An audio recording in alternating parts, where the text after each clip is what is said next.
Hi everybody, and welcome back to FANG Friday. This is Ross Healy, the Chairman of Strategic Analysis Corporation and the Senior Portfolio Manager at McNichol & Associates Asset Management. First off the bat, I will be a guest on BNN next Thursday, the 17th at noon, and also, by the way, on April the 4th, if you want to add that to your day timer. I will remind you again as we get closer to that date, of course. If you do not have access to BNN, I will provide you with a link to the recording in next week's FANG Friday. If you're a regular viewer of me on BNN, which by the way stretches back some 22 years now, then you know you can email BNN, tweet them, or even call in live to ask me questions about your favorite stocks. So again, next Thursday at noon on BNN. Don't miss it. Now, on to the FANGs. Remember that last week I said that was one for the books, but of course I meant that it was the stock market action that was so intriguing. Well, this week is one for the books, meaning that we got to see some new key balance sheets and their impact on some of our structural prices. And there were some big changes that we now have to take into account. However, before we take a close look at the FANGs, as always, I do like to say thanks to everyone who likes this video and all our subscribers. Okay, we'll start off with the stocks that are in what I call my Phantom FANG portfolio. And the first one is Microsoft. Here, by the way, you can see from the chart there's a little red triangle there which indicates that we have the latest balance sheet in. And what we see is in that market setback that Microsoft set perfectly back to its HB2 and rebounded. And I put that into the Phantom FANG portfolio as a result. The same thing, by the way, I should say about Tesla. Did the same thing. It fell perfectly back to its HB5 and then has rebounded. The third stock in the Phantom FANG portfolio is Apple. And here I will have to admit to being a little disappointed and even perhaps a little concerned. You see, you see that dotted line there? I think that the market was anticipating that their stock buybacks, would pull their balance sheet down and we would get a perfect hit. See, we get that perfect hit there. I think the market was anticipating that that was going to happen again. Only I've got the new balance sheet. Didn't happen. So we've sort of got a free floating stock right now, which makes me, to be perfectly frank, a little nervous. Now, NVIDIA came down to its HB4, but a little bit below there before rebounding. Perhaps I should have put that in the Phantom FANG portfolio. I didn't because I'm a little concerned about the fundamentals and I'm a little concerned about the sloppiness of that hit. So I'm still waiting to see if there's a pullback in the market. Netflix. Well, Netflix also did the same thing, fell bang right down, except also a little bit below. Now, look at Netflix. There's this enormous gap there that opened up between that in that plunge, and you can see last week that the stock actually tried to fill that gap. Okay, there was a big jump. But look at how fast it happened. 3 days and it was right back down again. And today, by the way, off another $10. We're almost back down to the HB1. And I am still not certain that that level is going to hold. Meta, well, again, we had an enormous gap. Now, we've got a new balance sheet. Remember, last week, the low super growth price was trading above where the stock was. This week, it turns out, with the new balance sheet in, that we had a dead hit on its low super growth price. That's 4.5 times its book value. Now, Unfortunately, with the fair market value trending downwards now and the stock just kind of hanging on, I'm not prepared to commit yet to putting Meta in my Phantom FANG portfolio.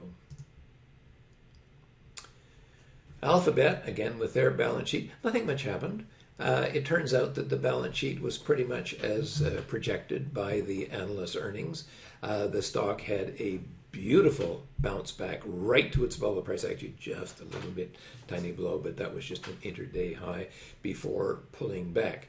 So doing nothing, I think for the moment anyway, has turned out to be the right decision.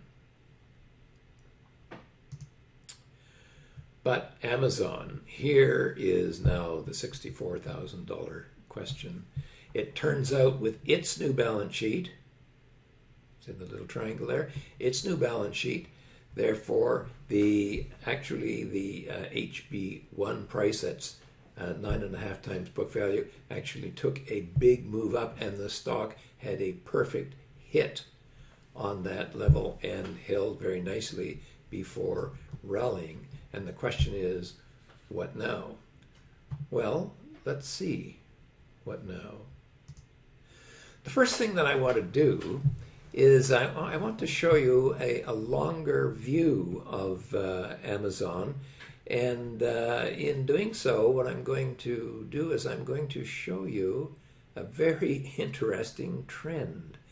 You see that very faint dotted line there? Okay, that is a perfectly parallel trend, and it looks very much now as if Amazon has been bouncing right up and down on that beautiful technical trend. And in fact, the technical trend and the HB1 came perfectly together with the new balance sheet in. Now, where could it go on the upside? Well, let's go and maybe put the top of that trend in. You can see that? Well, it measures almost perfectly to its HB2, which is 3,600 there. So what it looks like to me is if Amazon is forming a nice parallel trend, a nice parallel trading range. Now, have I ever seen something like this happening before, where a stock has been in a perfectly parallel trading range at the same time as it has lost? Okay, it started off at HB4, 16 times book, and wound up down at 10 times book before rebounding. Well, as it transpires, yes, I have. And that is to say, if I go back to Walmart stores from 2000 through 2004, or maybe even later than that, look at Walmart there. First of all, there was that beautiful, beautiful trend, and it held for years and years and years. At the same time, however, the stock fell from its HB2, which is 12 times book, all the way down to its super growth price. That's 3.5 times book, and actually one break point below that to 2.5 times book. So Walmart fell to its fair market value all right, but it didn't do it by falling. It did it by essentially the balance sheet catching up to the price. And we had a beautiful trading channel here in that stock during all of that time. It looks very much to me as if this might be what's happening to Amazon as well. Now, in summary, I'll start off again by reminding you of what I said 2 weeks ago. Neither the NASDAQ 100 nor the S&P 500 had fallen all the way to levels that I would normally look for strong support.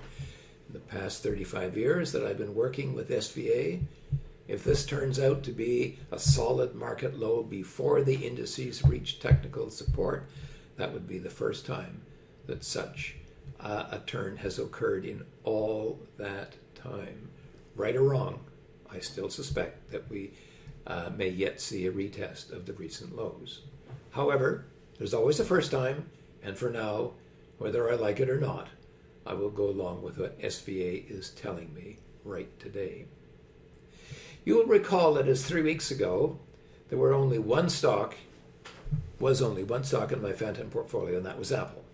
But as of 2 weeks ago, when Nvidia, Microsoft, Meta, Tesla, and Netflix had all traded down and 2 or 3 a bit below key breakpoints, I wondered whether perhaps I should throw in the towel and just buy them all back.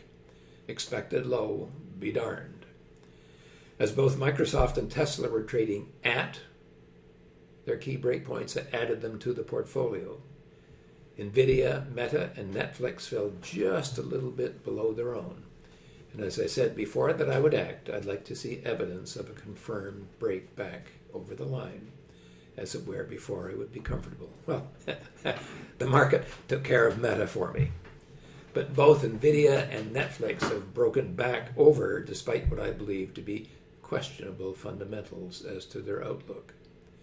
At this juncture, I would prefer to put off taking any action until the Nasdaq reaches its bubble price and we have a solid buying opportunity in those FANGs, as has usually happened in the past.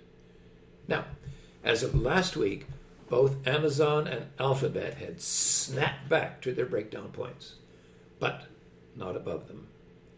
I noted then that there are powerful arguments for buying them and powerful arguments against.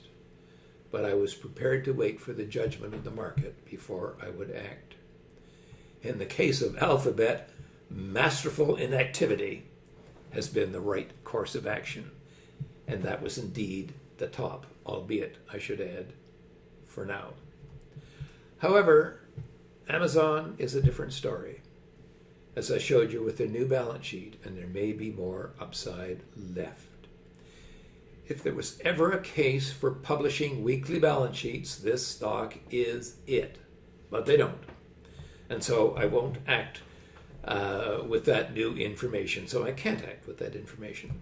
I do not like to buy a stock when it is midway between breakpoints, as it is right now, as the market is a random walk, except at breakpoints. And it's impossible to forecast the short-term direction of that stock right now. It does look as if the shares may be establishing a trading channel, very much like Walmart did in the 2000 to 2005 period. And I think that we should all keep this very much in mind. It's a long way down to the fair market value measure. Okay, that is a magnet price. But as I showed you with Walmart, there's more than one way to skin a cat.